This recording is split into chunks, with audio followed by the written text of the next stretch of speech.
Hey folks, happy Labor Day. Today I want to talk about surviving retirement, how to make your life and your money actually matter. You know, retirement's supposed to be that time of our life when we get to finally relax, travel, maybe just enjoy our lives. But for many people, retirement is less about freedom and more about survival. Everything's going up in cost. People are living longer. Unexpected expenses pop up. Retirement can be one of our biggest financial and emotional challenges.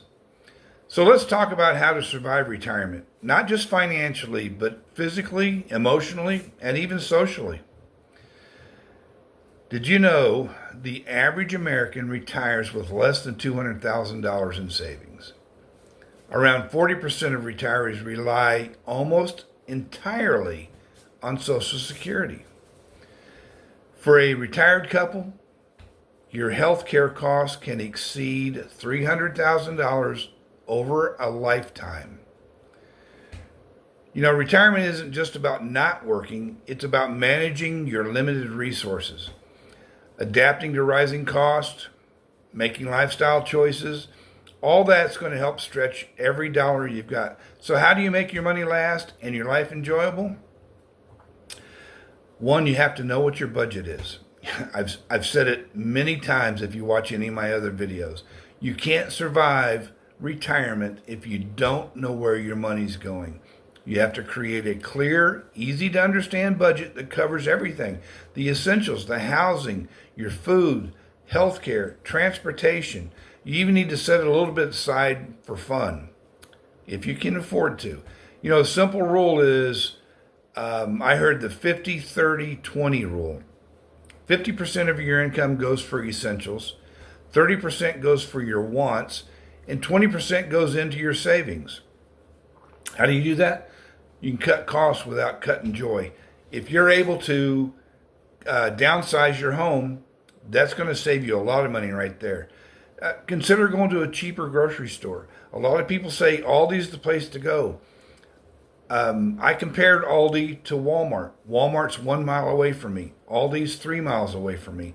Yes, their prices were a little bit lower, and they were the same price at Walmart on some of their items, but I'm driving an extra 4 or 5 miles to get there and get home. So what I'm saving at the grocery store, I'm putting in the gas tank to get there. So for me personally, shopping at Aldi is not going to be something I can consider. But if you do have an Aldi or save a lot, both which are cheaper than your regular grocery store or Walmart, you know, small savings are going to add up. Just remember, being frugal is smart. Being cheap can rob you of happiness and your money. Another thing you can do is a part-time job. You know, retirement doesn't have to be no income. Many people work part-time jobs. I'd like to work a part-time job. It keeps me busy. It's kind of my hobby. If you earn an extra $500 a month, that can be the difference between stress and security. Another thing, having an emergency fund. The experts say you have to have at least 6 months of expenses in a savings account. I don't know where they come up with that, but that's what I'm told. How about health survival? You have to stay active somehow, some way. Get out and walk. Even if you walk a mile a day, your heart rate goes up. You're sweating off some weight. Maybe do some light weights. Get some 1 or 2 or maybe 3 pound weights and do arm curls with them out on the back porch, or walk with them for that matter. Anything that keeps your body moving. How about swimming? My doctor said if you've got a pool, which we do, walk in the pool. The resistance of the water is going to make you exercise harder. Seeing your doctor on a regular basis. You know, there's going to be things pop up that, you know, this little ache or this little pain could be something more serious. See your doctor at least every 3 months. Keep this in mind. Your health is your wealth. Without it, your money don't matter. How about getting out and volunteering, playing cards, spending time with family? All those things are going to keep one, your body active and your mind active. Find purpose. Work gave us structure. Retirement can feel empty without a purpose. Become a volunteer. Become a mentor. Join some kind of a community group. It all is going to keep you active and going. Learn something new. My dad always told me, son, you're never too old to learn something new. And I believe that. Since retirement, I've learned to paint. I'm not a great painter by any stretch, but I enjoy it. It gives me something to do. How about learning how to grow a garden? Maybe grow some fresh vegetables for your table. Like I said, take up painting, take up woodworking. I tumble rocks. I do metal detecting.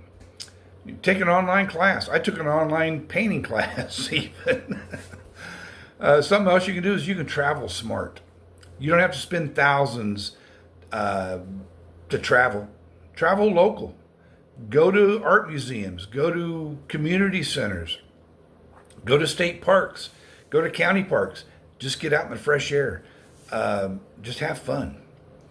You know, retirement survival isn't about dollars and cents. It's about your mindset. If you see retirement as an ending, it's going to be an ending. If you see it as a new chapter in your life, it's going to change a lot of things and it's going to be exciting. So, surviving retirement comes down to three things: managing your money, protecting your health, and finding purpose. Finding purpose maybe should have been number one or two. Maybe, I think, number one. Without purpose, the others don't matter. You got to have a reason to get out of bed in the morning. Without that, the other things don't matter. So if you do those three things, you won't just survive, you'll actually thrive. Folks, if you found this helpful in any way, share it with somebody. Drop a comment, maybe like or subscribe to the channel. Let me know if there's any challenges that you're facing in retirement. You never know. We all might have something in common. So, folks, until next time, you take real good care of yourselves, and I'll talk to you later.